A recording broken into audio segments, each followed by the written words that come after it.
Mehul school जाने के लिए तैयार हो रहा था। उसकी नौकरानी आभा उसे तैयार कर रही थी। तभी मेहुल की अम्मा आशा जी ने आवाज लगाई, आभा कितना टाइम लगेगा? बाबा को तैयार करने में देरी हो रही है। जी बस हो गया, चलो बाबा जल्दी चलो। तुम खेल में लगे रहते हो, डांट मुझे पड़ती है।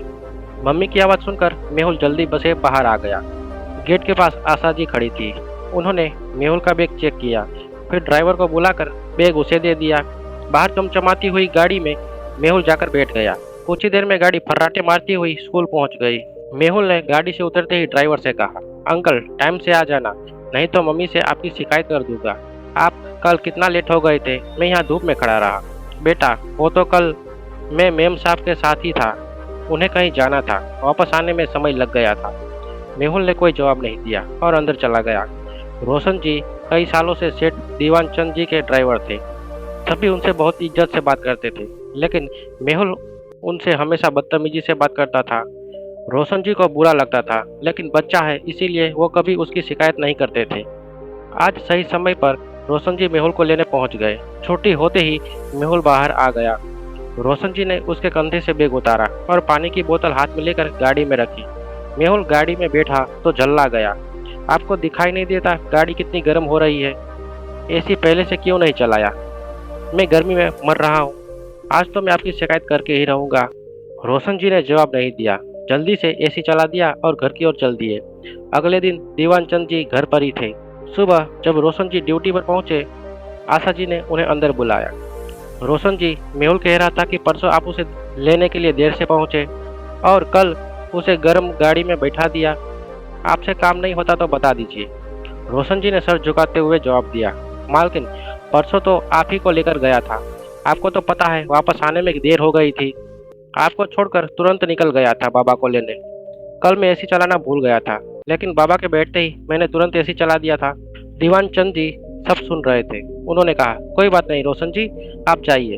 उनके जाने के बाद उन्होंने आशा जी से कहा, रोशन जी मेरे पिताजी के समय से काम कर रहे हैं, कभी लापरवाही नहीं की, लेकिन हम मेहुल को कुछ ज़्यादा ही आराम दे रहे हैं। थोड़ी देर गर्मी में बैठ गया तो क्या हो गया?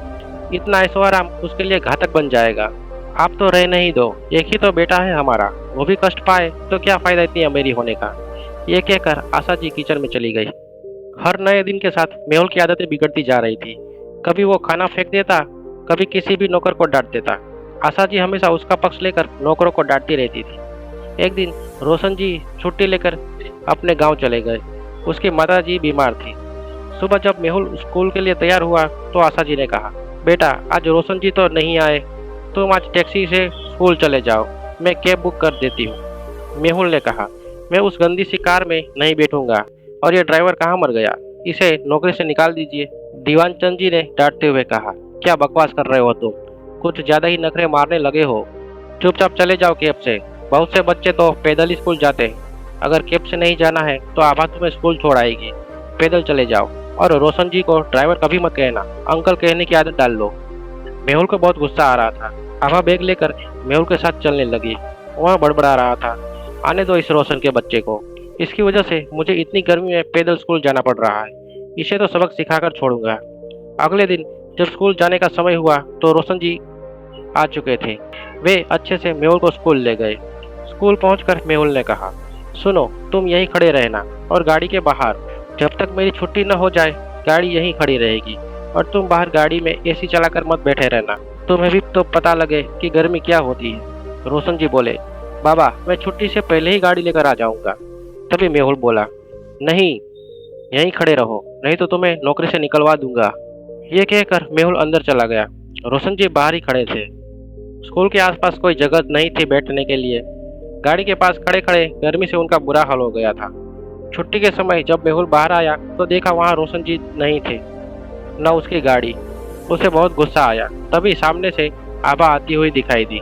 चलो बाबा हम ऑटो करके चलते हैं। लेकिन यह रोशन कहाँ मर गया? मैंने उससे कहा था यहीं खड़ा रहे। तभी आभा बोली, वो तो यहीं खड़े थे, लेकिन गर्मी से चक्कर खाकर गिर पड़े, उन्हें अस्पताल में एडमिट कराया गया है।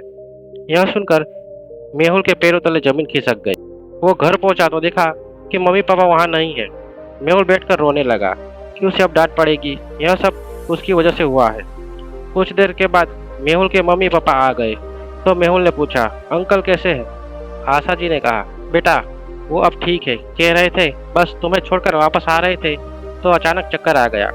मेहुल सोच रहा था आज उसे डांट पड़ेगी, लेकिन रोशन जी ने उसकी शिकायत नहीं की थी। तभी मेहुल पापा के पास पहुंचा और बोला, पापा मुझे माफ़ कर दीजिए। मैंने ही कल का बदला लेने के लिए रोशन अंकल से कहा कि जब तक छुट्टी ना हो वे गाड़ी के बाहर ही खड़े रहे। तभी गर्मी से उनकी तबीयत खराब हो गई। पापा मुझे उनके पास ले चलिए, मुझे उनसे माफ़ी मांगनी है। दीवान चंद जी ने बेटे को गोद में बिठाया और कहा, कल वो आएंगे तब माफ़ी मांग लेना, लेकिन वादा करो आगे से कभी किसी से गलत व्यवहार नहीं करोगे। मेहुल ने वादा किया और अगले दिन रोशन जी से माफ़ी भी मांगी। अब वो किसी को परेशान नहीं करता और अपना सारा काम खुद करता।